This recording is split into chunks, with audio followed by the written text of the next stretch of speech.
There he What's is. going on? How are you, mate? Wait, I can't hear shit. Hang on. Jesus Christ. I'm that fucking guy again. Yeah. Hang on a second. I'm sure it's being recorded, though, that you can't hear yourself. Headphones. Yeah. There we go. Mate? How are you? I can't believe I can't do this already after how many episodes? I don't know. How many have we done? This is 9. Bullshit. It's pretty impressive, isn't it? 9? We did good. Feels like 4. Yeah. How many listeners have we got now? 9. 9, 1 per week. Yeah. It's so good. It's fantastic. How you been? I love it. Yeah, good, mate. Really good. Just busy. Really busy, but good busy. So it's that's all right. How about yourself, mate? Same. We had a beer launch last night at Zapickle Brisbane, and they organised the whole thing. Organised a stretched Hummer limo from the Gold Coast. I saw that. What's going on there? Yeah, those guys they do things differently. So it was a good time. But it's we're having this week I think is the second biggest week we've ever had, and last week was our biggest week by a mile. In what way? Just revenue-wise, sales. Yeah, right. Yeah, just wholesale. Coming up to Christmas, mate. Yeah, well, this is something we learned last year, was that when you get to supplying the majors, when there's sort of a gap between you making it and the customer getting it, it turns out that November's your biggest month, not December, because December was always our biggest month. But last year we found out the hard way that actually November is when they order all the beer. Yeah, that's right. And there's always it's a pretty fixed, you probably noticed this, there's a pretty fixed sort of cycle for beer sales and consumption in Australia. It's like the start of the year is, sort of in January, start of January is very quiet, and then ramps up into sort of around April, May, and then just dies in the arse in the winter. And then sort of September, it sort of starts to awaken again. October, November, December, it just goes crazy. Yeah. That wasn't until COVID, because that was kind of the pattern. And when COVID hit, that March was a bit scary. But then if you're supplying bottle shops, that whole from then on was just explosive and all through winter. And it might have just been the way it timed with us with new beer releases and things. This year was the same for us. It was just a massive amount of growth through winter. Yep. But yeah, growth in winter. February was the scary one. The first year we kind of had this business, was like, oh, okay. It turns out February you don't make any money, and so I just live in fear of February every year. But yeah, that's because it's weird. People go on vacation and that sort of thing in sort of January and February. And generally what people do is they go away to the regions where there's less craft beer. Yeah, well, that's my take on it. Yeah. I think there's a bit of that. There's a bit of sort of New Year's resolutions, and, they kind of get their partying out of the way and then go back to work. And I don't know. Yeah, I suppose. February's a shorter month too. Silly season remorse, I suppose. So yeah, February's a shorter month too. So it's always... that always doesn't help as well, but we're as busy as ever. One of my former students posted a photo in the who works for you, mate. Posted a photo in the Froth Rookies WhatsApp group today. He was super stoked. He did his first solo brew. Did a double Hornet brew at Black Ops 2. Oh, very cool. So that was pretty good. That was Brian. He's done really well. So that is awesome. Roll. Very good. WhatsApp group's a good idea. Speaking of groups, our Facebook group is good, isn't it? This week's been great. Lots of shit posting. Yeah, I now know what shit posting is. There you go. That's good. There you go. That's right. Some good shit posting from myself. Lee's was a bit of a cracker. The Boss and the Brewer drinking game. I've got that. I'll read that one out, actually. Lee McAllister Smiley, who he's going to come on the show one day, isn't he? We talked about getting him on here. Yeah, bloody oath. So he's put, serious note, I've been thinking about merchandise for the show. I think merch is a cool idea. I think merch is a great idea. Yeah. I propose a beer and brewer drinking bingo game. The first three I propose are when Hendo says that's interesting, take a shot. When Hendo does his laugh, chug the rest of your beer. All right. And when Dan mentions the 12 viewers scull a beer.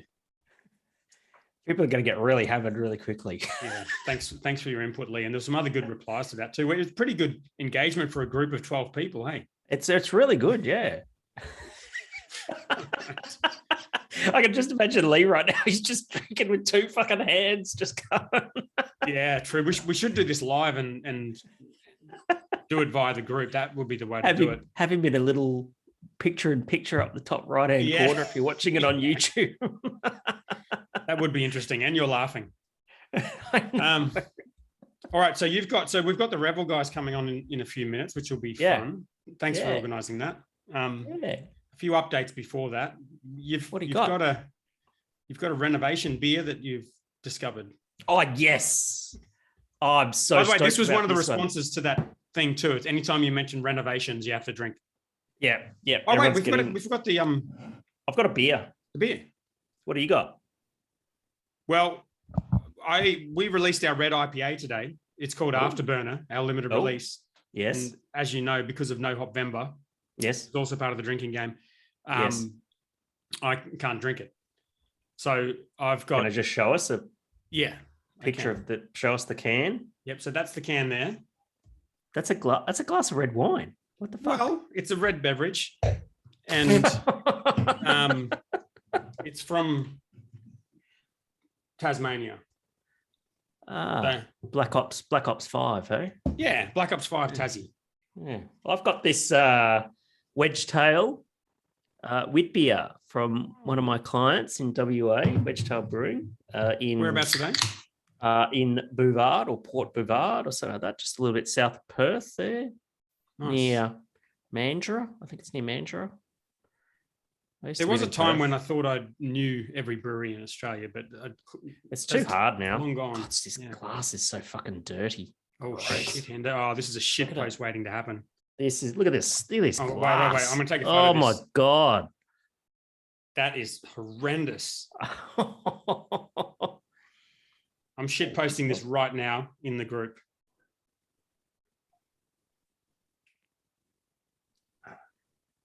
Oh, that's really good. Holy moly. Oh, yeah. Wheat beer's a really bloody underdone thing in Australia. Yeah. This is the thing that I find really strange, right? Is that Aussies tend not to drink, wheat beers and Hefeweizens and all that sort of stuff. But technically, Stonewood Pacific Ale is a wheat beer because it's got a shitload of wheat in it. Yeah, wheat beer is just not really a thing anymore, is it? Because it was sort of like it used to be the word people use for like redback, like Hefeweizen. But it's, that's more about the yeast, isn't it? Trying to see if there's exactly. I'm just trying to see if they're going for a. This is really good. It's like fruity esters, a little bit of phenolic spiciness going on, a bit of coriander seeds, some orange peel. Nice beer. I think it's more like a Belgian wit. I think it's going for. Very nice beer. I'm disgusted with your glass, but yeah. Might be as good too. Look at the head retention. It's fucking like that dirty glass. That's the. Your drink looks more like wine than mine does. It's fucking terrible. Terrible. I love red wine. Sorry, where were we? We were on the. Oh yes, so Lexicon the that's Renovation right. update and then Lexicon. So Renovation update is things are all starting to come together now. So I've got the word this afternoon that the stone bench tops will be installed next week in the kitchen, which is really, really good. My paint, I've painted my door frames, and enamel paint can eat a fucking dick. It's the worst shit to put on because you get brush strokes and is that the oil-based shit, the real shiny? It's the stuff? It's the gloss stuff. Yeah. It's so hard. And so then I've got to pull out. I'm gutting the bathroom next weekend for the tiler to come in. I got some deliveries this week. I got the floorboards delivered, so like 70 odd meters of floorboards, and 30 square meters of 600 by 600 tiles for the bathroom reno. And they all came on the same day. And lo and behold, I don't own a forklift at home. And so each of the packets of floorboards was 26.5 kilos. And there's like 30 of them. And they had to get taken off the truck and stacked in the garage. And then each of the tiles, I think there was about 20, 22, 23 packs of tiles. And they were 36 kilos each. Whoa. And they're in the garage. They've got to come up 4 flights of stairs. So Duncan and Adzi, if you're listening, my good mates, guess what we're doing on Saturday is taking basically a ton of stuff up the stairs, literally a ton. So wow, that's not phenomenal fun at all. Was the driver there expecting you to have a forklift? No, of course not. One of them brought his own. It was like a forklift that goes on the back of a truck and then it lowers itself on the road, and he drove his forklift up the bloody driveway. Oh, that's impressive. And then puts the forklift on the back of the truck, it lifts itself back up, and that's called it's got a funny name. It's called a truck-mounted fork truck. Okay. Right. That's what they teach you when you do your ticket, when you get your forklift ticket. Right. It's a truck-mounted fork truck. That's cool. Double the truck. And so that's all happening. What else is happening? Lots of paint preps happening, which is just giving me the shits. You just got to get it right. What paint color are you using there, mate? Well, I'm using so as our community knows, that I am using the white on the walls is going to be called is Dulux Lexicon Half, which funnily enough is the same as the beer that Deeds Brewing have released this week called Lexicon Lager. Amazing. So I encourage all of the people in our Facebook group at facebook.com/groups/Boston the Brewer to go and get a can of Deeds Lexicon Lager. A no-hop member compliant. And it is totally, well, I think so. I'm not really sure if it's a hoppy lager. But anyways, the last Deeds Lager, can of Deeds Lager I bought was $12 for a 500. So there's better be a fucking good lager. Yeah, they don't fuck around. They don't miss you. Do you think they're one of the 12 listeners and they've heard it on this podcast and mate, you got to go clean your glass. That looks fucking awful. What's your regime? We actually wrote an article about this on our blog called My glass washing regime.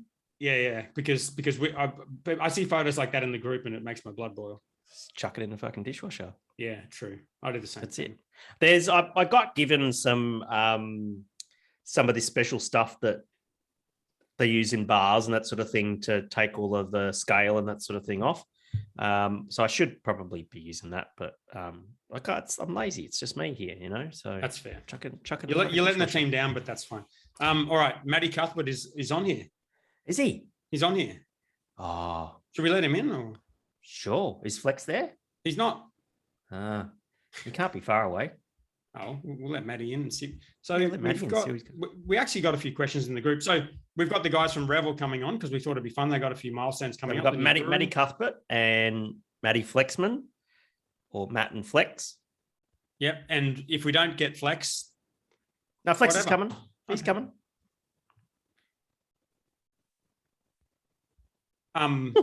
Is it Parrot Dog, the brewery in New Zealand that have got all the 3 founders are called Matt? That's right. Yes. So these guys are like the Aussie Parrot Dog. I didn't even realize that. Almost. I don't know how many Matts. It's 2 out of 3. Hello, Matthew. How are you? He's probably sorting out his camera and his microphone and all that sort of thing. He's doing a me. All the technical stuff. Well, there we go. We got them both. 2 for 1. 2 for 1. How good. How you going, legends? Good, mate. How are you? How's it going? There they are. What's happening? Dan, how are you, brother? How are you, mate? Good. Mate, the mo's coming along nice. We had an event on last night and I just haven't had time to shave properly, but I had the full Tiger King going down here and the sideburns. You can't really tell at the moment because the rest is growing out, but I look like I look like someone that shouldn't be allowed in a childcare center or anywhere near it. That's for sure. If you shave, that's going to look totally Tiger King 2, which is coming out next week. You can Next probably week? shave yours. Yeah. Hey, what's that? You could probably shave yours as well and do a good mustache. I reckon I look pretty. Does nothing for my heterosexuality having a mustache like Dan's. Well, that's a question anyway, isn't Wow. Boys coming in hot, Thanks. Hendo. Oh yeah. By the way, have a look at this beer Hendo's drinking out of this glass. We have do a look like at a this. beer tasting thing. It Oh, looks yeah. like detergent. Yeah, but it's not the beer's fault. It's my glass. I know. It's I know. It's really not the beer's dirty fault. glass. I know. I'm sure it's a great Mate. beer. It's your fault. You're letting the team down. Have you guys got beers? Yes. Yeah. What have you got? Strawberries and cream. Oh, Yum. nice. I've got this new one coming Real out. shit one. Oh, I know that beer. Cold IPA. What's Show it us called? again. All I can see is Hendo. Yeah. You got to talk so the You camera got to goes talk to so you, you Matty. come up on the thing. Oh, right. Can you see it? Yep. It's the Nemesis Cold IPA. Oh, what's that logo there? It's Like next to the big blue like phoenix looking thing. oh, that's the birthday beer logo. So this one's number 3 or 4. Yeah. Yeah. No, I mean below the Revel Brewing logo there. Oh, that's the Rockstar Brewer logo. Oh, is that a beer? Is that the Oh. beer that we made together? You had to ask that question 4 times, Hendo. I'm trying to be subtle. Fuck. I don't know if you're taking the piss. Are they prescription glasses or just for show? Yeah. they work. They work. Oh yeah. Unlike your dishwashing device. Yeah, that's right. How's it tasting, Matty? I'll let you know very shortly, mate. Give us a little one sip. Everyone knows the rules review. It was tasting all right when we canned it.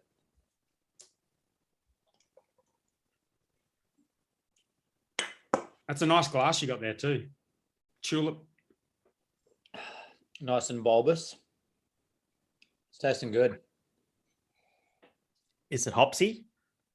It's a little bit hopsy. It's not no Hopvember compliant, but that's all right. It's, that's why you're not getting any. You guys are actually responsible for me giving up on no Hopvember because I went to your opening and then I had to drink all your fucking epic hoppy beers. I mean, that's okay. What's no Hopvember? Doesn't sound very fun. It's not fun. I was doing a thing where I'm not going to have hoppy beers in November because to kind of reset everything and just gain a new appreciation for it, because I just feel like I feel like we're too spoiled. Like you taste a beer, it's 2 days old, it's full of hops, it tastes amazing, and you just get desensitized to it. Yep. Dan had his lupulin threshold shift, Mm. and Yes. no matter how hoppy the beer, he couldn't get hops. So it was become a bit of an addiction. So I said to him, you need to have a month off the hops so you can appreciate them again. And so No Hop November was born. And he fucked it up. I fucked it up within badly. 2 days. 2 days. Well, what a better place to go. Yeah, exactly. So I was saying to no, Hendo straight into it. before we released a red IPA today, but I can't drink it, so now I've just got red wine. Yeah. Oh, I mean, it's not that bad. It's pretty good. All right, so we don't have a plan for this, Hendo, but what do we do here? We've never interviewed a brewery kind of duo before. No, not How do we not approach two this? at once. This is the first time we've had 2 guests on it at the same time. It's amazing. Nice. Yeah, that's right. We've got some questions from our gigantic Facebook group of 12 people, but Did see that. why don't we start with how you guys started? Because you got a birthday coming up. How did it start back when you first got things going? Yeah, so we started we started many years before we actually opened the door, as you know, Dan, doing a lot of research and development and understanding the market and where to go. But we threw our doors open in was it the 14th of December, 13th, 14th of December, 2017, down at Oxford Street. Our little 15-hectare brew system in our little pizzeria down there. So it's basically myself, Jay, and a handful of other shareholders that started that little engine down there. And then obviously we've grown into our next chapter and brought on a handful of other investors to bridge that gap. And yeah, that's kind of how it all started. We really wanted to kind of bring beer back to Bulimba. From 1882, the Eagle Brewery at Bulimba Reach started up. So it has a really nice kind of essence around the Bulimba and beer, and also Bulimba Gold Top also. So we just tried to recreate some heritage and linkage through that process also, and into our next phase at the new brewery, as we'll probably talk about a little later. But yeah, that's kind of it all. A bit more than three mates at the start. There was six of us. So, but yeah, no, we all got together and gave it a crack. Didn't pretend that we knew everything. So that's the reason why we got Matty on board at the start to brew the fantastic beers he does also. And we did as much as we possibly could with the company to facilitate swinging the doors open then and growing it to where it is now. So yeah, nice. And I think the second brewery I can ever remember, or craft brewery I can ever remember going to, is the Oxford 152 in Bulimba. Yeah, which was I don't know how long ago that was, but I think it was Brennan from Burley Brewing, wasn't it? Yeah, it was funny. I think it was our first BrewCon that we were at. We spoke to him down there, and he basically said, well, his lovely wife wanted to come back to Australia, and he wanted to open a brewery in Hawaii, and so they came to a compromise. So they come back here and opened it in the Oxford 152 as it starts now. But yeah, what a great journey that was as well. What happened to that? I think it was a bit before its time, and I think it kind of wasn't the area and everything like that wasn't really ready for it. So it kind of just, I think the ALM and everything like that just kind of cannibalized it and eventually got rid of it and did what they did. Yeah. There was another one. The first one I can remember going to was called Aurora's in the city, which was quite a few years before. Sounds like a dodgy nightclub. Yeah. It sounds like a dodgy nightclub. Very dodgy. But and that one closed down as well. These things were happening before they were cool. Yeah. So, but yeah, no, it's absolutely exploded over the last 5 years at least. When we joined, we joined in. Who was around in 2017? You had the kind of Newsteads and Green Beacons and Newsteads and Green Beacons and things like that. And you guys were starting to hit your straps as well through that time. But yeah, it's just across the river was the main kind of guys that were kicking along. I think Ether was just starting. Their fifth year. I think their fifth year this year. Yeah. So they're about a year old as well. Yeah. So yeah, around that time, just a lot of cool breweries that have really kind of lasted the test of time and have come to what they are now. Some really fantastic. When you guys started, did you think you were early, or did you think you were kind of late? I think we were probably.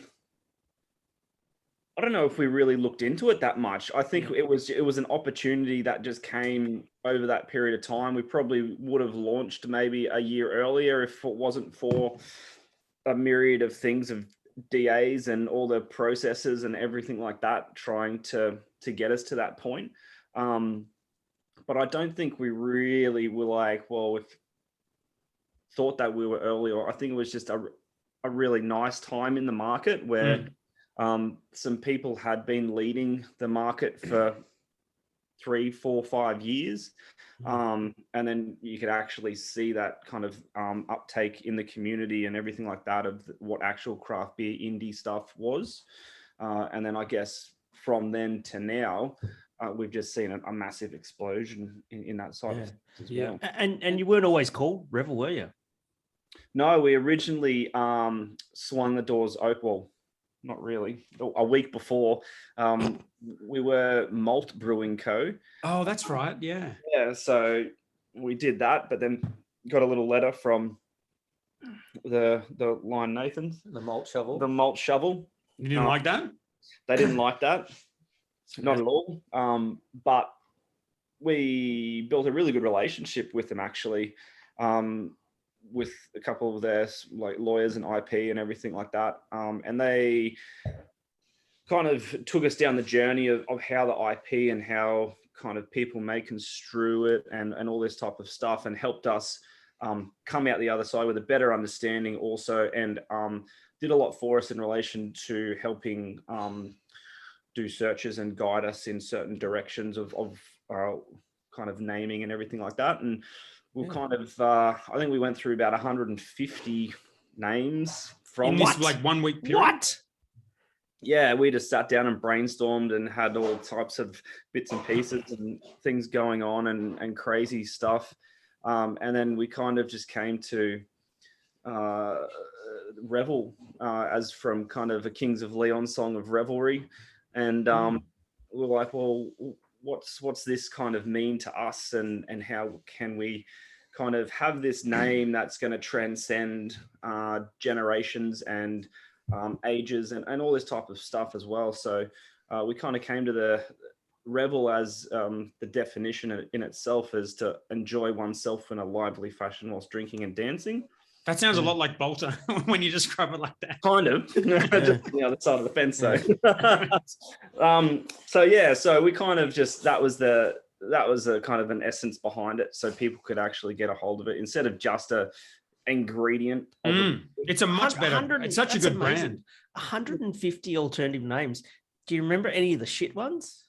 Oh man, There was it went. plenty. Yeah, there was.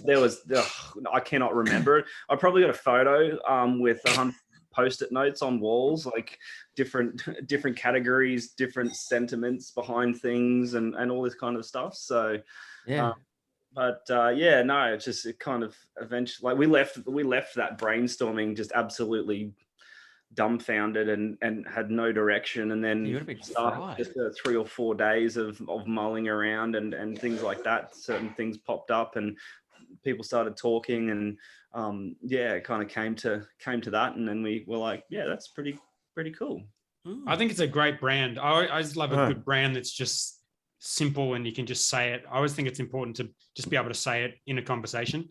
Yeah. And I think, like, I guess in hindsight, it's a much better brand than malt brewing. Oh man, like, yeah, absolutely. We sat back and went, man, if we went down that path, it wouldn't have had the same kind of staying power and penetration, I believe, as we do now. And with the spark, it's kind of, we set that around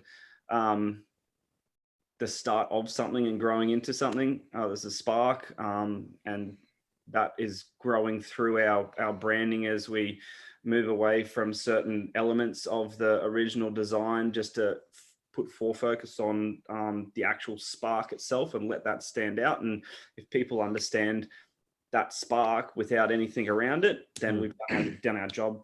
Yeah, absolutely. It's nice that Lion Nathan were nice about it. We were very surprised. We thought they were going to be a bit dicks, but we sat back and had a conversation with them. They were on a journey with another couple of breweries that did have some issues with them, and they were being the total opposite to us. So they called Malt Shed. Malt Shed, yeah. And then they went through the whole entire court process with them. I think, yeah. And so you basically, when the lawyers sort of rang you up or posted you a letter or something like that, and you just went, oh fuck, we're literally picking a battle you can't win. Exactly. Like, we literally were opening the week after the letter, and we just ordered the signs but hadn't paid for anything yet.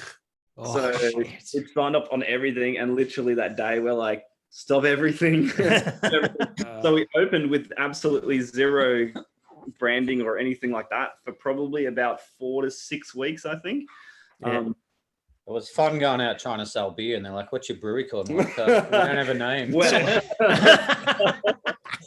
yeah, it's coming. Yeah, the beer's good though. And oh man, wasn't that sometimes, like, me and Matty was basically just running around with squealers, just going to venues, just going through the motions and everything like that. So I'd probably say, from like the Lion lawyers' perspective and that sort of thing, because you sort of chose from the outset not to really fight it and that sort of thing, that from, it's all about for a big company like Lion, it's about getting everything done on the cheap. And I think it's probably would have been cheaper for Lion to pay their lawyers to help you than to pay their lawyers to battle you in court. Yep. So Definitely. I mean, it's a pretty good story there. Either we'll pretty much. Yeah. It's also probably like people forget that inside these big companies is that it's just full of good people too. Like, you know, you pick the enemy as the big brewers, but it's just a company with people working in it who are also good people. Yeah, exactly. Exactly. So, Matty, what was your background before getting involved? Before I come to Brisbane, I was working at a brewery in Sydney, Rocks Brewing. Oh, yeah. Spent about 4 years working there. But prior to that, I'm a Geelong boy. What are you laughing at, Hendo? Because I just remember all the times I go to Sydney and visit Matty and crash at his house. And Interesting. So started off, I actually went to Ballarat Uni back in the day and was one of the first to graduate from the brewing course at the time. Oh, that's cool. And then worked at Southern Bay Brewery, which is where I later on met Hendo. Yeah. That was a good 10 years ago, I think. Throw up some photos. It's 10 years, 10 years coming up in a couple of months, mate. Yeah, so I've got a few pics of Hendo doing some actual work back in the day. Did you have hair? Wielding a shovel. Yeah, it's got hair all over my chest, mate. Yeah. So I was at Southern Bay. That almost predated craft beer in Victoria, to be honest. Mm. What year did you start at Southern Bay? 2003 or 4? Might have been 2004. Wow. No, hang on. That's when I graduated uni. 2005 I would have started. Yeah, So, there was nothing happening in Queensland, that's for sure. What were the sort of early craft breweries in Melbourne of the current sort of crop? Well, I guess like Moondog and Moondog would have been there. There wasn't many. Like I remember brewing Mountain Goat. Mountain Goat. Oh, Mountain Goat, yeah. The first ever Two Birds beer came out of Southern Bay. Yeah, Hendo mentioned that. Boat Rocker Brewery, they started at Southern Bay. Ah.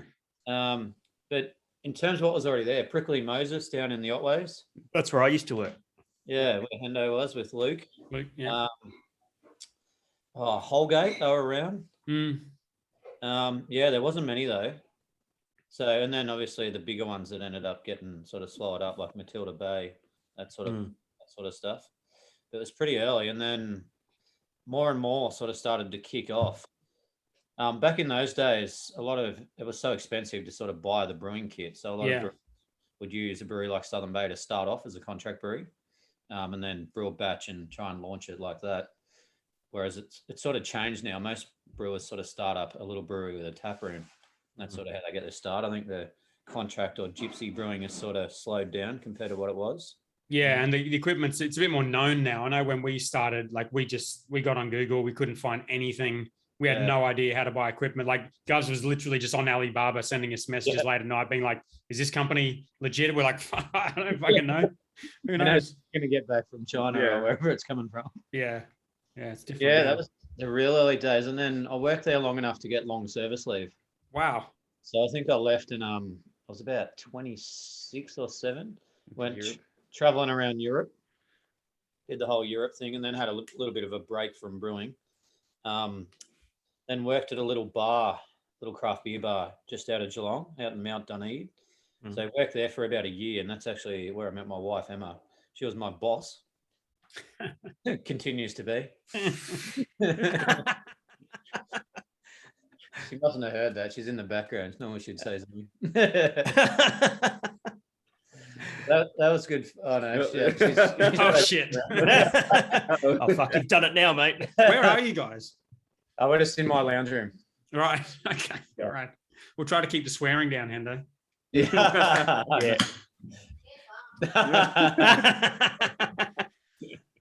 So after that, I was there as the brewer, but I ended up just being a glorified barman for about a year. Wait, was it a brewery? No, it wasn't. We did maybe. Wait, just say that again. So you were there.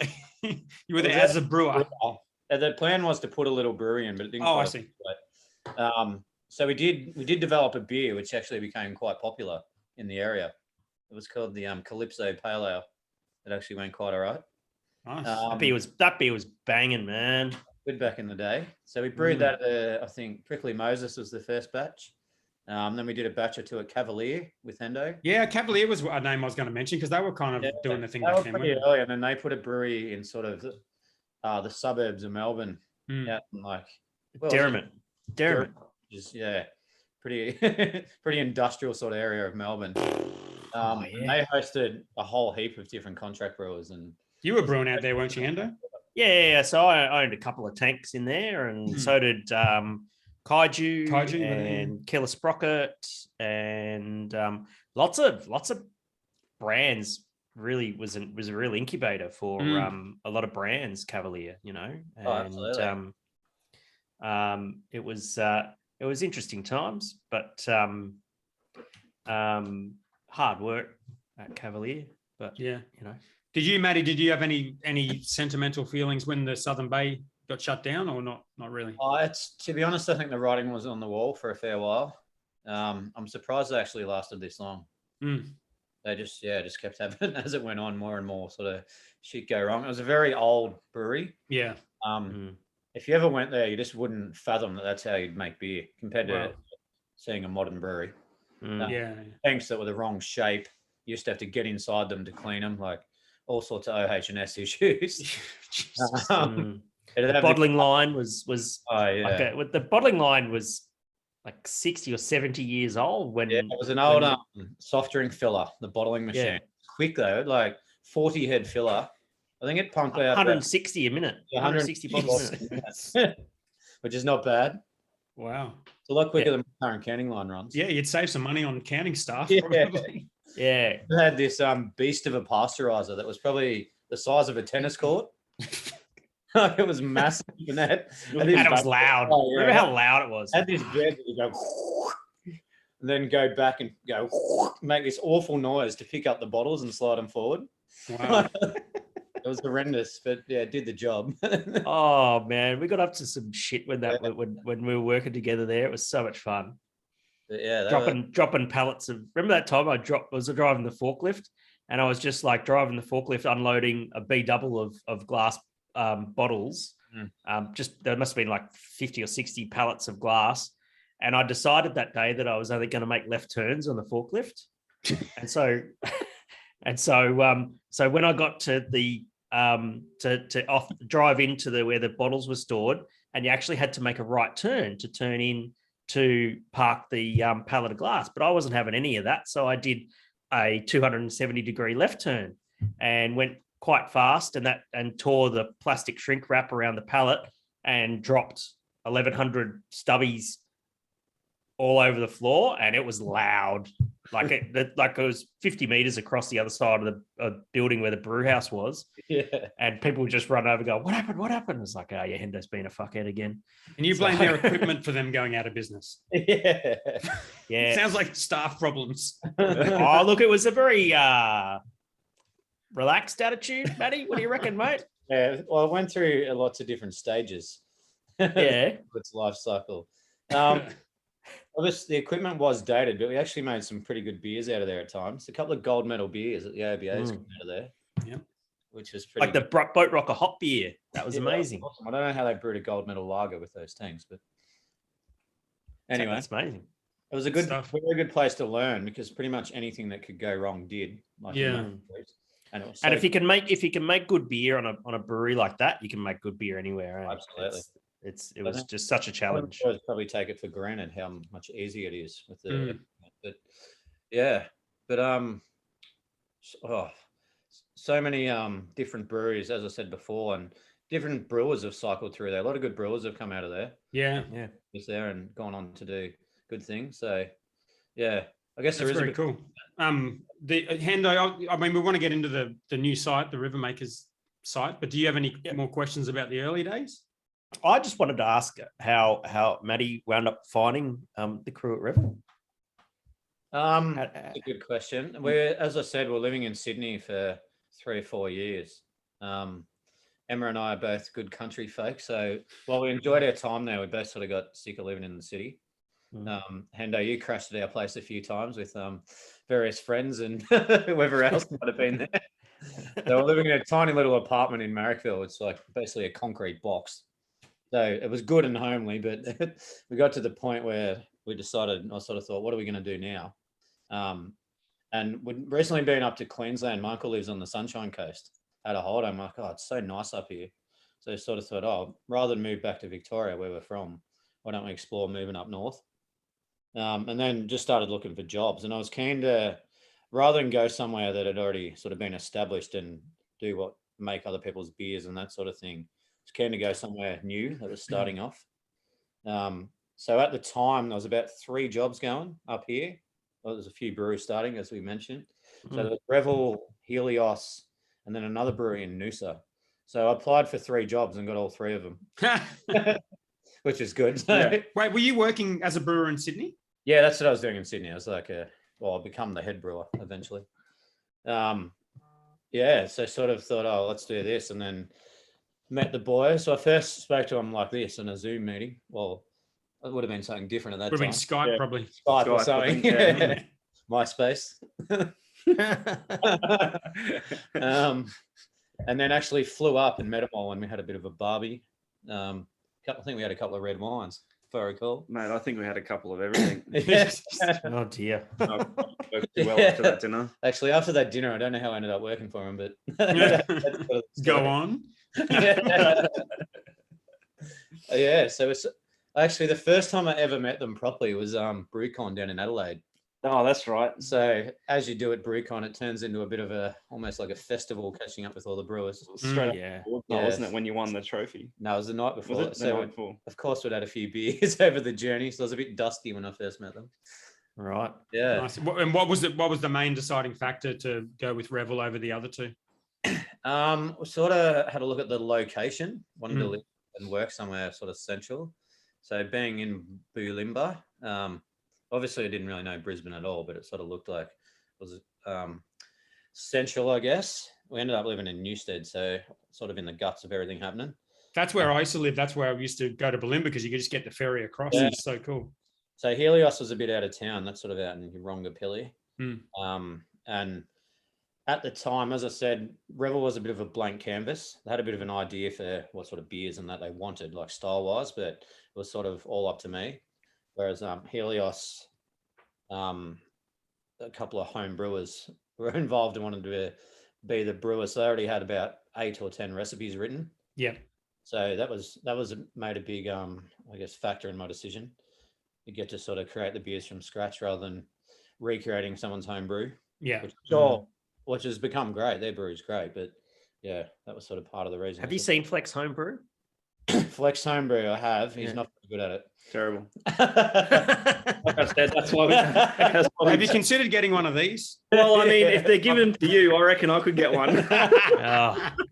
Just don't start talking about dry hopping. No. I stole mine from someone who actually does do legitimate work. Yeah.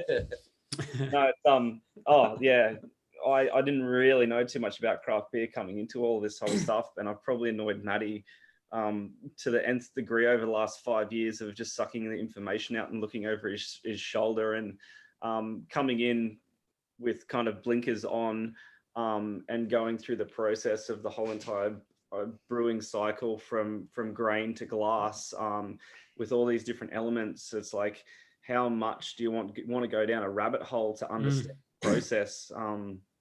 And it just fascinates. It's a lot of fun. Just ask Dan. Yeah. I've never met anyone that drinks steins of Bundy rum until I met Flex. Oh yeah. Is that right? Oh yeah. Shit.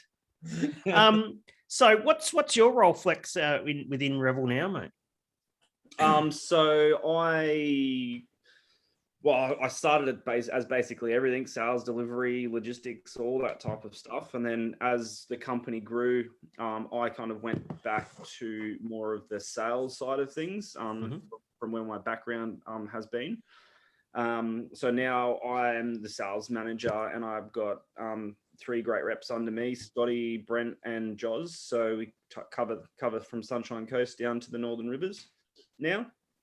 So that's my main focus, and growing those guys, growing into those territories, and just giving everyone a bit of revelry. How many people do you have now at Revel? What do we got? I would say we're close to 40.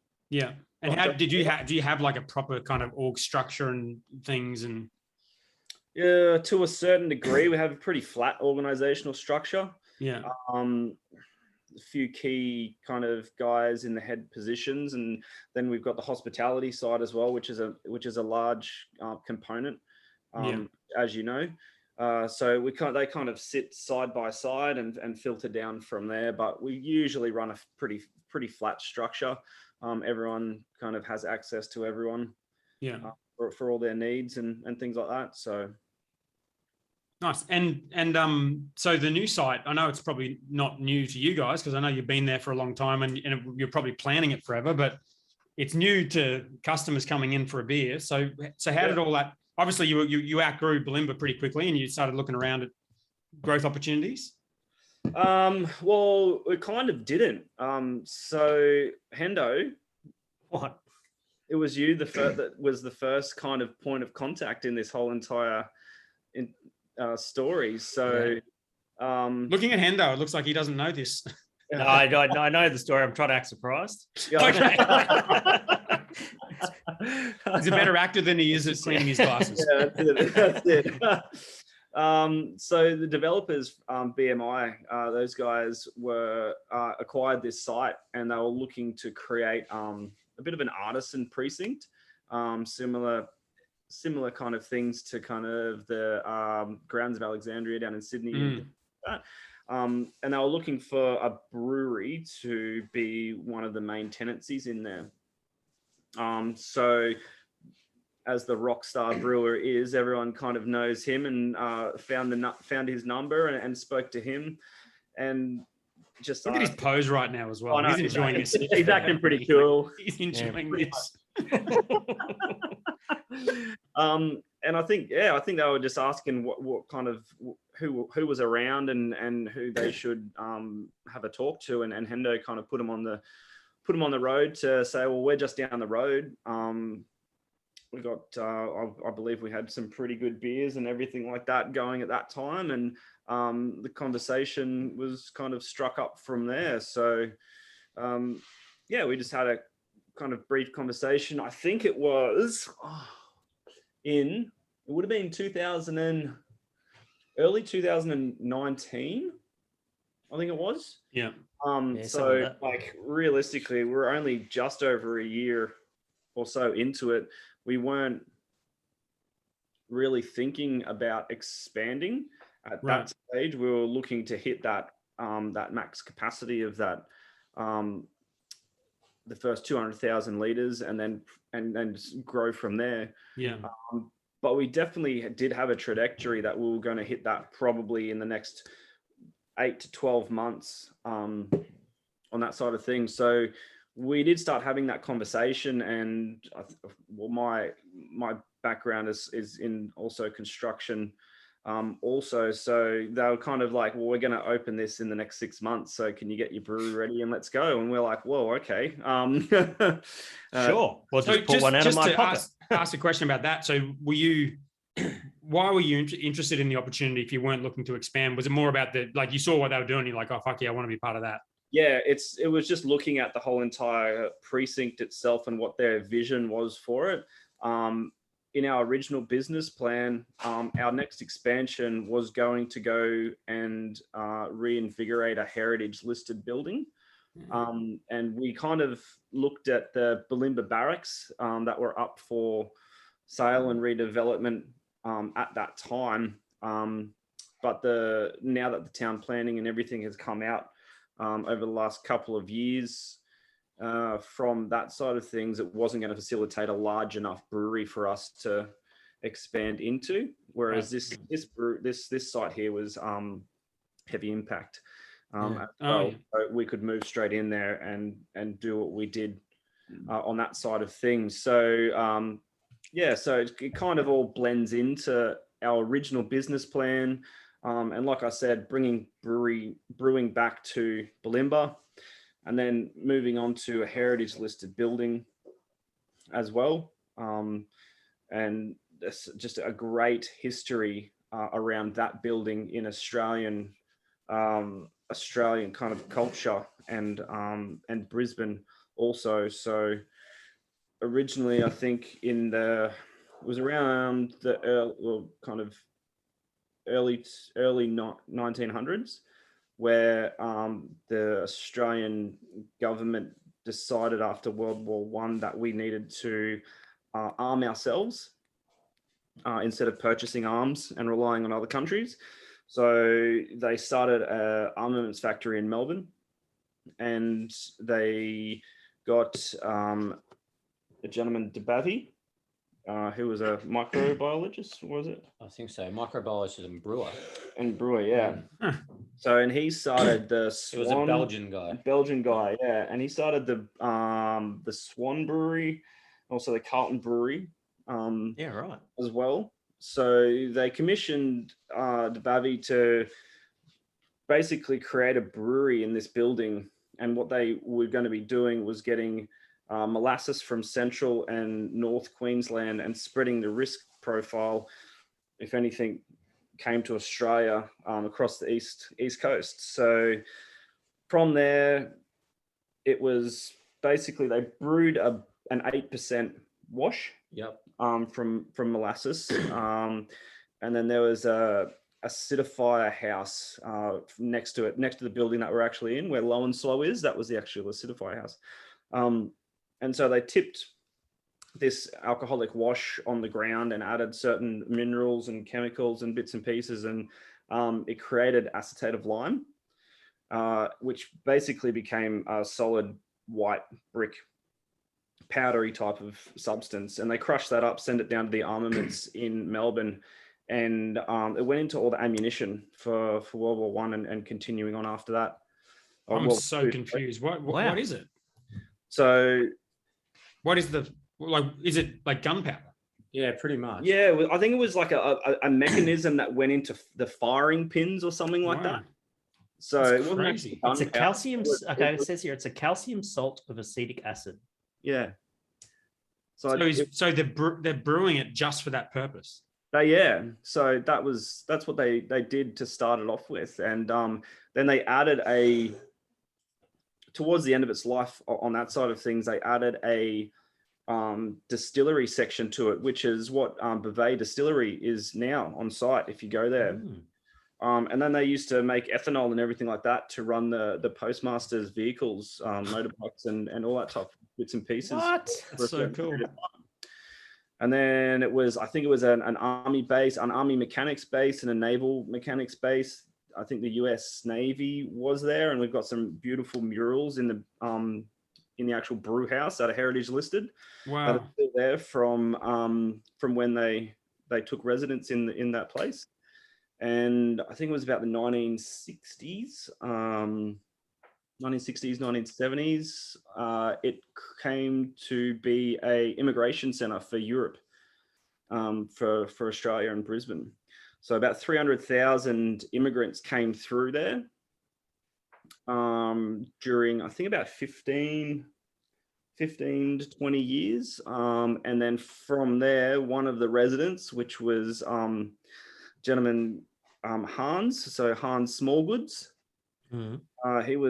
He came through there, and then he left that facility, started his little Hans Smallgoods factory across the river in Eagle Farm, and then eventually the site came up from the federal government. I'm not too sure it was for sale or if it was going to be, or if it was rented, but he moved his whole entire small goods factory back into the buildings that he came through as an immigrant, and basically created Hans Small Goods Factory there until about the mid 2000s, and then moved it off to Wacol in a nice new shiny facility, lay dormant for a handful of years, and then the developers picked it up in around about 2013, 2014, and then started the process of redeveloping that whole entire site. So amazing journey. And it kind of, once we started looking into that, and to go back to that question of how we started, it really ticked all the boxes in relation to where we had lined up our business plan and where we wanted to be in the 5 years that we from when we opened, and like we've accomplished pretty much everything we set out to do now. So, which is fantastic, and it's very rare also.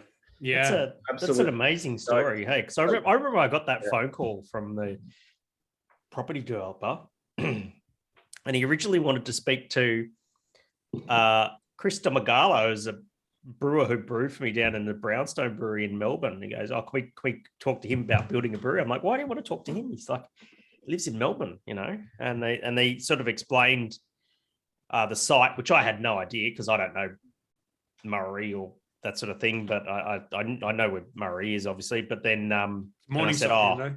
Morningside, sorry. It's important. And see, that's how good I am. That's my geographic little distortion going on. Anyway, so and I said, "Oh, Morningside, yeah, cool. You should probably talk to the Revel guys." And the reason why I sort of said to talk to you guys was I was like, "Oh, I love what these guys are doing. I don't want them to have any competition too close. Give them first dibs at it."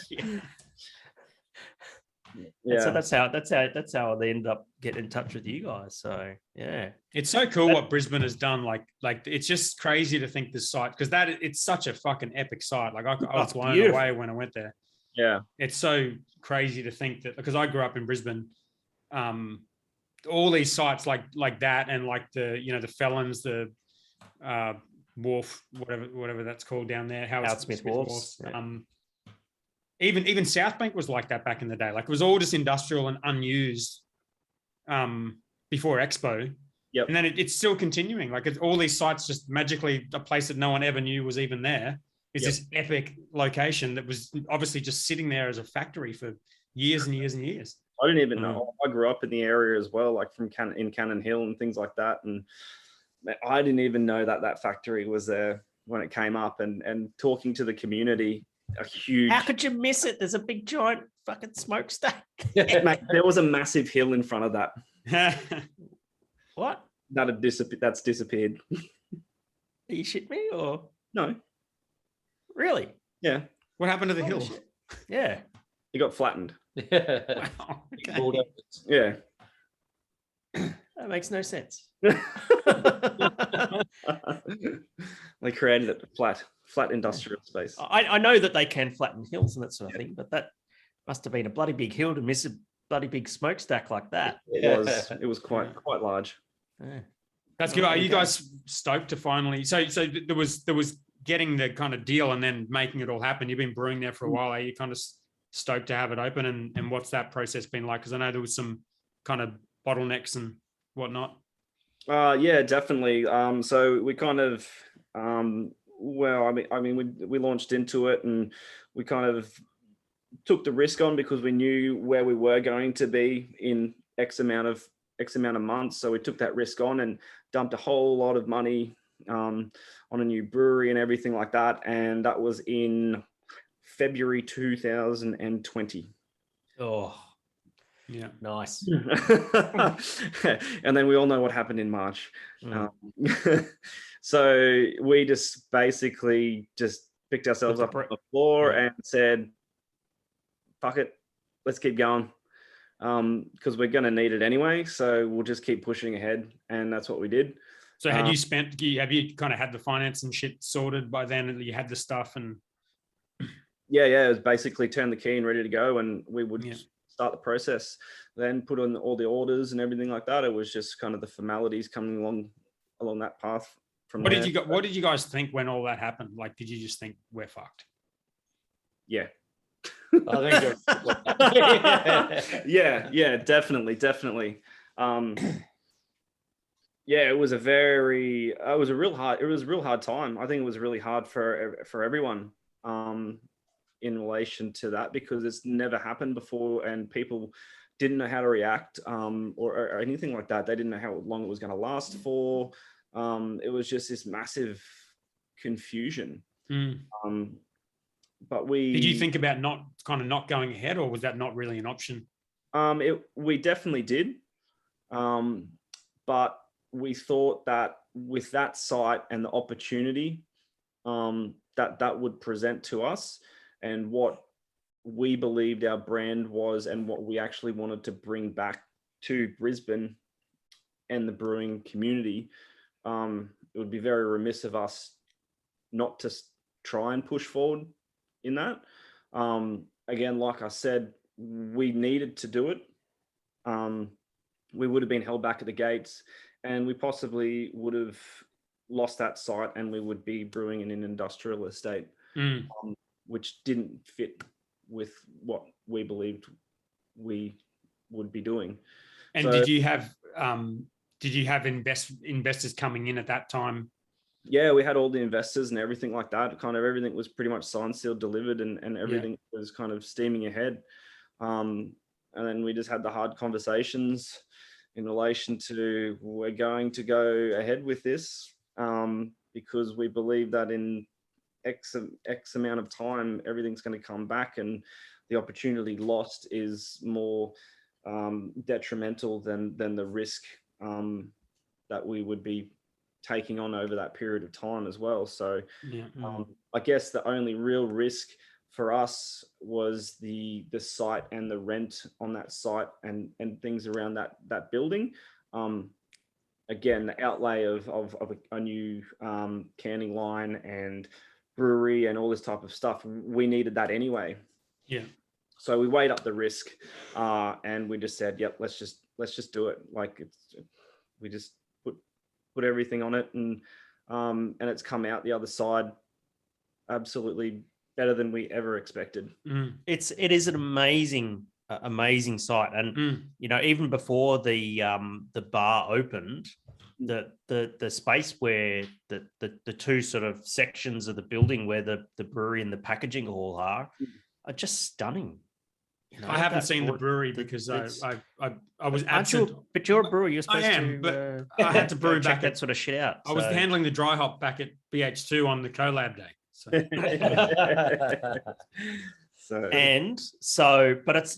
But it's bloody beautiful. Like the murals that are on the wall that are all sort of covered and protected now, and the wooden ceiling and the trusses and the stainless steel just looks amazing in there. And did you guys have much in terms of the design, the murals and the taproom design and whatnot? Did you guys have sort of much influence over that, or they kind of had the? Well, the murals are the heritage listed ones, mate. Yeah, no, I understand that. I understand that. Yeah. I'm just saying they were just big open rooms. So originally they were cold rooms from Hans. So it was basically when the developers, they didn't even know what the actual walls looked like. They started pulling down all this cold panel and revealed all these structural fantastic beams and timber ceilings and murals and all this amazing brickwork and engineering design and things like that. And they were just flabbergasted. And when you walked in there, it's not the ideal layout. You'd love a big open room just to facilitate flow and all that kind of stuff. But we designed it the best way we possibly could for those spaces because we knew how special it was. Yeah. And from a sort of production design point of view, Matty, what was that like for you? Was that exciting to kind of go into that space and upgrade the equipment and whatnot? Oh, it was awesome. So obviously the equipment is a big upgrade from what we had. So what did you have and what did you get? We had a 15 heck spark system. Two vessel. So actually I think I spoke to Govs when this sort of first come up and come down and had a look at your brewery. And I think at the time that was one of the first in Australia. The Alpha? The Alpha, yeah. Yeah. So we're looking at different sort of brewery suppliers. We looked at 4 or 5 in the end. Is your first one Chianti one? The Spark. Oh, sorry, Spark, you said that, yeah. Spark. Yeah. So yeah, obviously weighed up the options and that sort of stuff. And then that one sort of come out in front. Sort of what we wanted. We ended up getting a 4 vessel. It's about half the size of your one, 30 barrel of this, which sort of suits what we're doing. But it's pretty good fun as a brewer getting to choose a brewery and I want this, I want this, I want this. Get a few. Was that the first brewery that you designed and built? First brewery build project, Matty? Yeah, pretty much. So when I got to Rocks, I'd already chosen the mash filter. Yeah. I just had to work out how to use it. And then the first. That's all right. You had to work out how to use a water ton again. I remember that when you started brewing it bloody at Revel 1.0. This year at 1.0. Yeah. But Jay had already worked that out with Spark, who helped design the one in Bulimba. But this time, I got to choose the brewery, and then Flex and I sort of picked up tanks, moved them around the space. If we had our time again, we'd probably reconfigure it slightly where the brew house and stuff is. Yeah. But it's mostly all sort of there. And then. So you got 70 hect tanks in there, or? Yeah, 70. So they're double brew size. We got 5 and then a bright. So the next thing to do is put in another bright and then some bigger tanks. Yeah, right. It's actually it steps down a level down to the packaging room. So what's your current annual output potential? We're looking. The potential I think out of there is about 1 million. Yeah. And you got more space for more tanks, or? Yeah, we got it. We can fit another 3 triple tanks down the bottom. Oh, nice. Yeah, that'll get a bit more capacity. Just sort of the end of this year, we're getting close to turning that brewery over. We're running probably about 70 to 80% at the moment. Yeah, right. Yeah. So you think maybe next year some more tanks? In the new year, we'll be looking at putting in more tanks. So, but we've got an alpha canning line. So that's 5 head, does about spec'd at 50 cans a minute, but it runs at about 40. Yeah. So it's all sort of there. We run up and stairs a bit between the two, keeps us fit. That's why Matty wears all the singlets all the time, just to show. Yeah. We have a question about the singlets, actually. Oh, yeah. That was from Lee, I think. Yeah. It gets hot in the brewery. You'd know that, Dan. Yeah, mate. I mean, I've got this, but I don't wear it all the time because it does get warm. Our brewery faces west, so if you're for a flannel in Brisbane, I found there's about one day. This flannel is for photos. Yeah. Certainly, where they come from, though, in New Zealand, you need them all year round, pretty much. In Canterbury. Yeah. Have you got any questions for the boys at all? Yeah, I mean, look, to be honest, there's not too many serious questions in here, but that's all right. We're teaching them to shit post, mate. So fire away. Yeah, we taught them to shit post, and now we're fucking regretting it. Yeah. Well, Simpo, our first investor, wanted to know about how the building came about, but we've answered that. Although he said, were the limitations? He says the place looks incredible. Congratulations. Were the limitations in terms of sort of heritage listed in terms of what you could do there? Yeah, definitely. There was I'm just going to quickly get a beer. A long, long process with heritage types of buildings. Basically, need to kind of grab them by the hand and walk them through exactly what you're doing.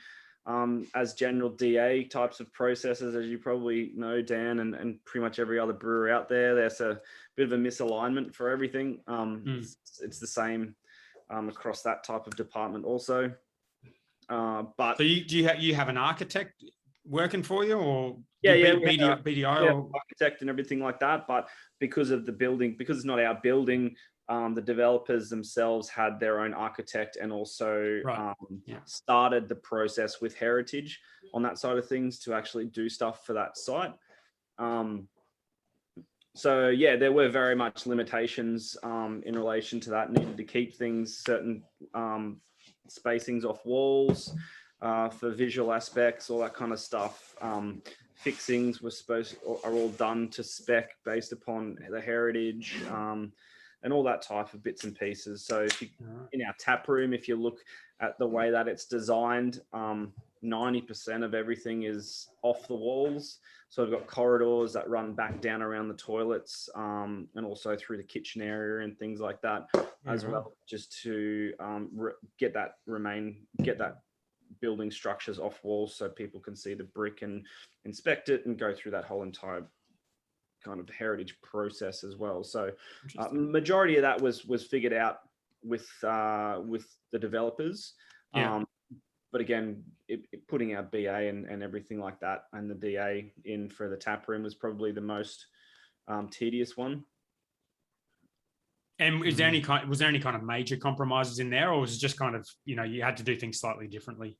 No, not really. It was just slightly different. So the main factor is that no walls are straight. So during the build, everything, things tweaked and we had to move bits and pieces around and all that kind of stuff to line everything up. But it's 100+ year old building, you would expect all that type of stuff as well. So yeah, that's kind of like the main. It's like Hendo. You're just not quite sure if it's straight or not. Yes. Thanks. Sorry, mate. All right. Okay. So I just want you to know that the tiles in the bathrooms in the tap room, Yes, is where is actually this. I think I've got pretty much the same tiles going in my new bathroom in my flat. Oh yeah, bluestone. Huh? Bluestone, or the ones on the wall, or the ones on the floor? Yeah, the dark coloured ones. Yeah. There's two. There's natural stone on the wall, and then tiles on the floor. Yeah. Yeah. What are you working with, Hendo? The natural. Just the grey coloured ones. Yeah. I'm an amateur at this, so yeah, I'm just going to say yeah. Just say lexicon. Say lexicon. Yeah. It's the only lexicon half. Yeah. All right. So Chris Wood says,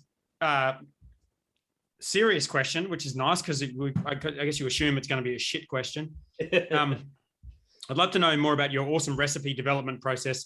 What is the process for coming up with recipes? Do you sit around tables, select a style, flavors, and match ingredients to suit, several pilot batches, etc.? That's a good question. Yeah. That's a good question. Starts with four IPAs. That's where the beer ideas come from. I guess when you've been doing it for a fair while, you're basically just repeating your process. So we sit down each Monday now and have a design meeting and come up with the beers we're going to brew over the next couple of months. Who goes to that meeting?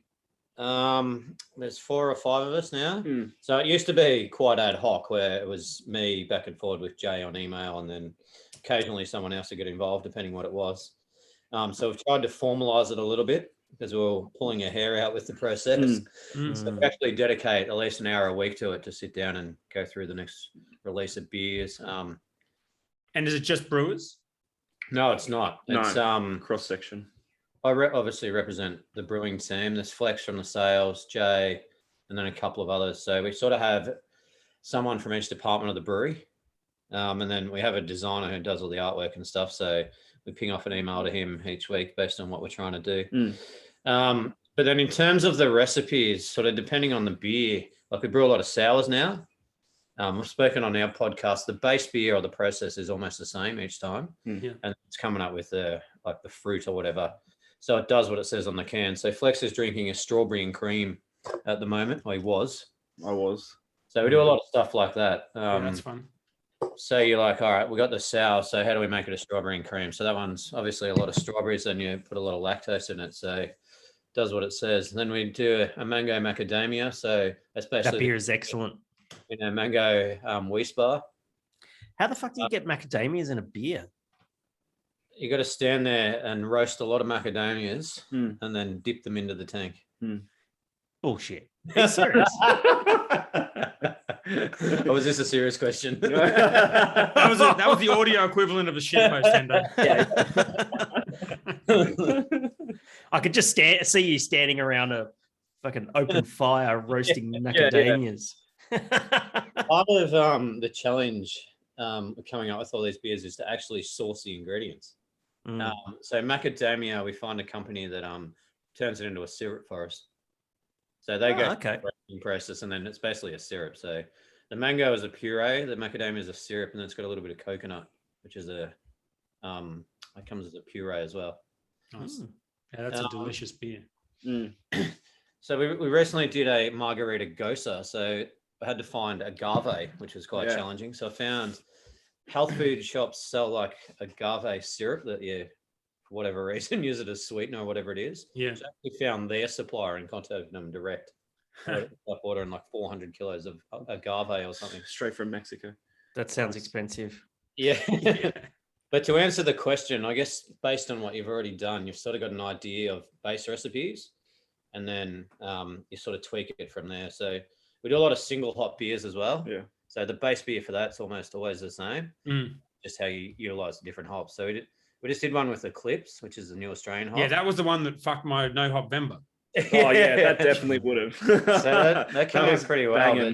But like a hop like that is really high alpha, so it's like 19 alpha acid. So For the brewers out there, Dan, that's very. If you use a lot of it in the brew, it'd be quite bitter. I do. Yeah. No, you're right. Yeah.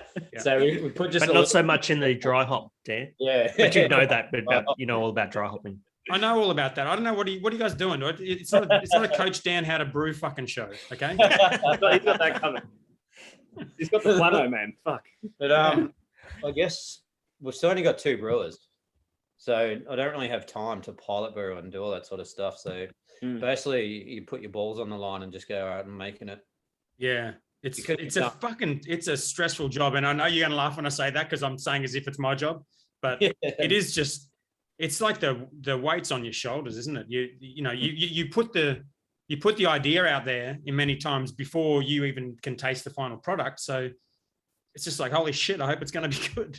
Oh, absolutely. It's tough, man. Now, because you got to come up with something that's like, you like, especially if you're going to brew something like 70 heck of the bloody thing, like they do at Revel. That's a massive risk. You can't mess that up. Particularly now, in a sales guy or whoever it might be has an idea that makes it through the design process, and then you have to sort of get into someone's head and work out what they were thinking when they come up with that beer idea. Yeah. So that's probably the most challenging one for me. If it's your own idea, you sort of obviously have a concept of what you're going for. But someone else has gone, all right, let's make this a fucking peach iced tea sour. Yeah. So, yeah. Wait, didn't you just do one of those? I did. That was one of that was a stitch probably up. the biggest stitch up here. Stop shit posting. Yeah. This is the staff equivalent of shit posting is asking for a beer that no one else wants to make. We've got a fucking sour worm sour for one of our staff beers, and Govs is like, yeah, come on, I don't want. I'm not fucking doing You mean that. like the lollies? You mean like the lollies? Yeah, this is sour snakes. Yeah. Holy moly. That's pretty interesting. Yeah. But you got to do it. It sounds like a Gabs beer to me. It does. It sounds like a Currumbin Valley Gabs beer. But yeah. I've got more questions here, but I've got a question because you mentioned your podcast. I saw on my little feed it popped up again. You've got a lot of episodes on there, but you had a bit of a break and then you're back doing it. We started off with, I guess, the Revel Brewing show. Yeah. Which we did once a month. Yep. So it was a bit more of a formal podcast, I guess. We'd normally have, I think Hendo's been on it once or twice. So we'd try and pull a guest on for that once a month and discuss different topics based on sort of who they were. We had like some bar owners, different people in the industry, that sort of thing. Yeah. And basically when COVID struck, we couldn't do it anymore. So we're like, fuck, what can we do now to sort of still get the word out there about the beers we're releasing and that sort of thing? So I sort of came up with the concept, why don't we just sit down, me and Flex, casually have a beer and just chat about it. So that's what it's become. It's a beer with the brewer. Nice.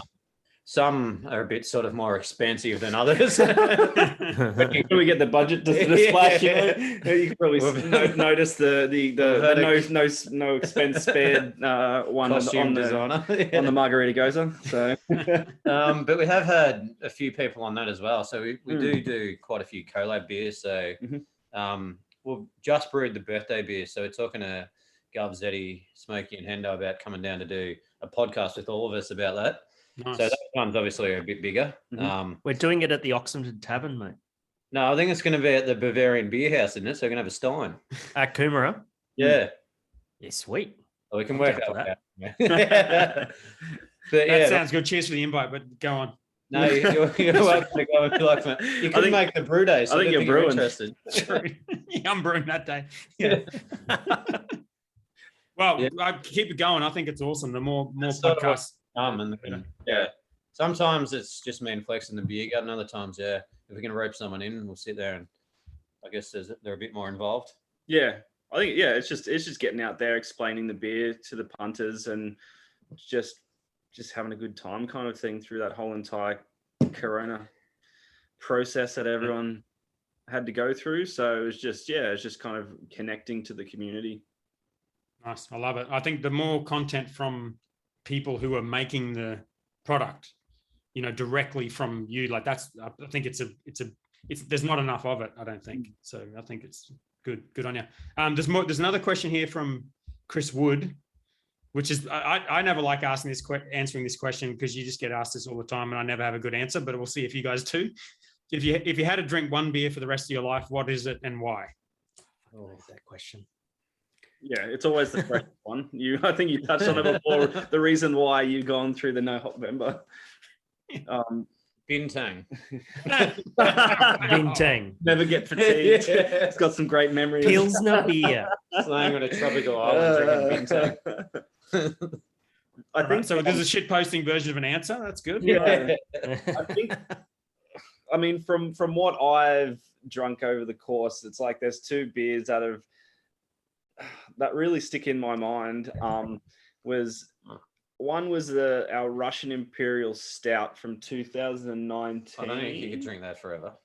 Wow. Jesus Christ, this is going to be a fun time. I'll give it a good crack, hey. But we barrel aged it in a Shiraz barrel, and I think that was the first Russian Imperial that we did, wasn't it? Yeah, it might have been. We brewed. Yeah, and I'd never really kind of drunk a Russian Imperial before, and I think it was it 9%? I think it was 10. 10. Yeah. 10% before we put it into the barrel, and then who knows what it came out at afterwards. But I'd never really drank such a complex style of beer before, and then we put it into the barrel, and it just transformed it into something absolutely mind-blowing for me. And that's a beer that I drank a lot of in the start of 2020 through the start of the COVID period. But it really stood out in relation to the whole entire complexity of it, transferring it into a barrel aging it, and then what it actually came out as, because I think that was one of the first barrel aged beers that we did. Yeah, I think it was. And just where are your barrels? They were from the Smidge Winery down in McLaren Vale. But are they at the River Makers? Oh, we've got those barrels are still at Oxford Street. Now Right. we've got some new ones at River Makers. Yeah, nice. The Bazza program's still developing. Yeah, Bazza. I know the Bazza. Bazza. I love it. It's a very Australian way to talk about barrels. You just call it Bazzas. 4 beers into the World Beer Cup, and one of them is a Bazza aged Imperial Stout. Ah, love it.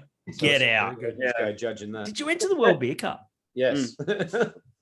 Shit, eh? Got to be in it to win judging it. it currently? No, I think it's in March. So Right. we've got a barrel full of it in a Starwood barrel. Oh, nice. Barrel. Yeah, so should be interesting. Very good. Well, I wasn't expecting that answer as the beer to drink for the rest of your life, but I absolutely it's love a good answer. in my mind. Also, the Margarita Ghoster was pretty bang on as well. I feel like margaritas, and I was like, yeah, I could sit on this for a fair while. All right. What about you, Matty? Oh, as you, mate. I don't really know how to answer it. Like, Yeah. what would you drink? Your pale ale or something like that? I mean, Flavor. yeah. I'm not being interviewed here, so I don't. He refuses to answer this question. I'm having a pale ale at the moment, so I'll go with that. Okay. All right. Hendo, what's your answer to that question? What's the question? Oh, it's like, is it the Desert Island beer question? Yes. Or? Yeah. Oh man. Just wear a hat, Hendo, if you're on a desert island. Yeah. Yeah, I know. I got my brew cult bucket hat, mate. You're hydrated anyway. Internet, mate. It would have to be something quite easy drinking, but with enough complexity that you wouldn't get bored of it. And I would say that probably Stonewall Pacifico will be up there. Those that know me well know that I'm quite partial to a Pacific Ale. Some sort of Helles would be up there as well, I would say. Probably an Augustina Helles. What do you reckon, Matty? That's a nice beer, definitely. That'd be it. That'd be it for me. Nice. Good answers. All right. Well, that's 3 out of 4, so that's good. Let's move on. Some smoked beers for you, Dan. Some Gruzinitskis or whatever the fuck we're making a Grudzitsky. We just got to talk to Govs. I'm down there Monday week. I'm going to talk to Govs about that. Okay. Shit, so, well, maybe in this catch up that you guys are doing that I'm not invited to, you could bring this up in conversation. I don't know. well, that's actually the same week. So, So it's literally the day after I'm visiting yours. So so it's happening. It's on. All right, it's on. Grodzitsky. Wait, is it a Boss and the Brewer podcast collab with Black Ops? Is that what we're doing? Yes. You might know how to pull a few strings. We've been talking about this for weeks, Dan. We've got to make this Grodzitsky. I'm intrigued by it. I want to make one. I'm keen, Dando. I'm keen. I told you, talk to Govs. I've got Michael from Poland who's sorting us out with a recipe and that sort of thing. So okay, we're all set. We just need to find oak smoked malt. Oh, good luck with that. Right. We'll figure that out. All right, now Lee McAllister Smiley, who's, let's be honest, a bit of a fucking troll. That's when he's sober. You should see him hammered, man. He's hilarious. What a weapon. His question is, will Matty ever not wear a singlet?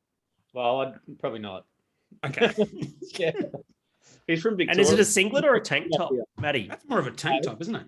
More of a tank top. Yeah, whatever, sleeveless. Do you just cut the sleeves off a shirt? Is that what's going on there? Or? Yes. It's actually custom made for me now. Yeah. Wow. He That's cuts the VIP sleeves shit. off shirts too. I remember back in the brew cult days, gave him one of the big fucking oversized. It looked like what color was it? Was it the orange one? Hey, Orange. it was the orange one. Yeah. So he looked like the bloody orange wiggle. And first thing he does is he cuts the sleeves off it. And I think he cut the bloody thing off and turned it into a midriff, I reckon. No, I don't know about that. I think you're I don't know about that either. I don't think there is an orange wiggle. I watch a lot of that shit. That was the Gabs one year. That was Gabs, yeah. Yeah.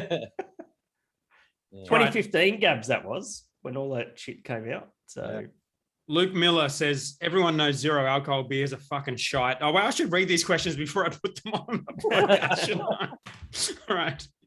And will die like Sony mini discs. But Matthew Cuthbert's light beer was a huge success over the weekend. Should we only brew light beers from now on? which light beer is this? The Rivermaker Light. How light is it? 2.8. 2.8. 2.8. Wow. So Okay. to answer his question is no, we won't make light beers from now on. Okay. Yeah. The second part of this question is actually not a bad one. What seriously? I don't know why everyone says seriously at the start of these questions, but Maybe because they're serious. yeah, that's Don't fair. take it seriously. Yeah. Serious cat is serious. This whole thing is serious. Yeah. It says, what is the perfect ABV for the designated driver who likes real beer without being branded a recovering alco? Wow. I should read these before. What sort of question Anyway, is that? 6.5. Before Flex says a 10% Imperial Stout, does anyone want to answer this? Personally, I think a 3.5% mid strength. A midi, yeah. So that in a schooner is about one standard drink. So you can have, as a driver, if you go somewhere a couple of hours, you can have 2 in the first hour, 1 after it, that sort of thing. Mm-hmm. So that's easy enough to keep track of. And you can definitely make a good, that's what Flex has got now, 3.5% session ale, or basically an XBA. Yeah. That's got plenty of flavour. Still tastes like you're drinking a beer. Yeah. And the excise is cheaper. Yeah, true. Well, Have you guys delved much into the low alc or no alc kind of thing? up until the Rivermaker's light, the 3.5 was the lowest. Yeah. I'm more of a make an Imperial Stout type of guy. Yeah, so that's what I was going to ask you. How did you feel about brewing Rivermaker's light? That's very out of character for you, I did Matthew. everything I could to get out of it. dig those heels in, going, Yeah. oh, no, we need to do this. Oh, we've got this issue. It's a tap only for that restaurant there, because there isn't a huge amount of public transport and a lot of people have to drive. At the time, for the time being, down the track there'll be access to public transport there, but for the time being, we felt it would be responsible for us to give the punters an option to be able to come and have a couple of beers, enjoy it, delve right into the experience of being there, and still be able to safely drive home. So does it sell well at the tap room? Yes, it Yes. does. to Matty's demise. And overall, how is the tap room going now that it's open? Yeah, it's fantastic. It's going better than we expected. So I think the journey over the last since August last year when we started brewing out of there, has brought light to who we are, what we do. And I think we've built like a community of waiting for us to come and visit of what we're kind of reinvigorating there. So as soon as the doors came open, like bang, 100% booked out and consistently. And we had to turn people away, unfortunately. And so I think this is our third weekend, fully booked. Wow. Yeah, That's you amazing. almost turned us away. It was pretty funny. The guy at the front there was pretty full on. He was onto it. They're pretty serious there. With that mustache. Yeah. Yeah, right. I get turned away from lots of venues. Normally breweries, I'm pretty safe. All right. Well, congratulations on everything. I think it's awesome what you guys have done, and especially on the new brewery. It's incredible, and well done. Hendo, you got any final questions, or just? Oh no, I just want to say, Revel? it's I think it's very early on in the Revel Brewing Company's history, and I really look forward to what happens in the coming months and years for Revel. I'm a fan. And before you go, I can't believe you haven't commented on my hat award for you. I just the first thing that I fucking noticed, and I've been trying not to comment on the Wyman cap, right? And you know how much we're into our Wyman merchandise and apparel. Look at that. Do I need one of those? What's happening right now? Yes, you definitely need a Wyman cap. Oh yeah. Okay. Now here's the go, Dan. When you become, and I know this is going to happen in the future, right? It is every brewer's aspiration to earn a Wyman red and yellow jumpsuit. Yeah, it'd be on your vision board at the moment. It's got to be on your. You need to put this on your vision board tomorrow at the office, right? Yeah. So how you get a Wyman red and yellow jumpsuit is you have to win. Is it a trophy or a gold medal? Gold medal beer. You have to win a gold medal in an international class competition with a beer that's made with 90% or more Wyman malt. Does that sound right? Is there any dry hop requirement, or you can hop it however the fuck you want, all right? But it's got to be brewed with 90% plus Wyman malt. All right. Can we do that with the Grodziskie? We might be able to do that with the Grodziskie. Game on. Now we're talking. I'll need to check in with the suppliers on that. So, all right, to get oak smoke malt, but that might be pretty good. So the Royal Queensland Show, which we're going to win a medal for our Grodziskie at that. That's not an international competition, but the ARBA's World Beer Cup, all that sort of thing.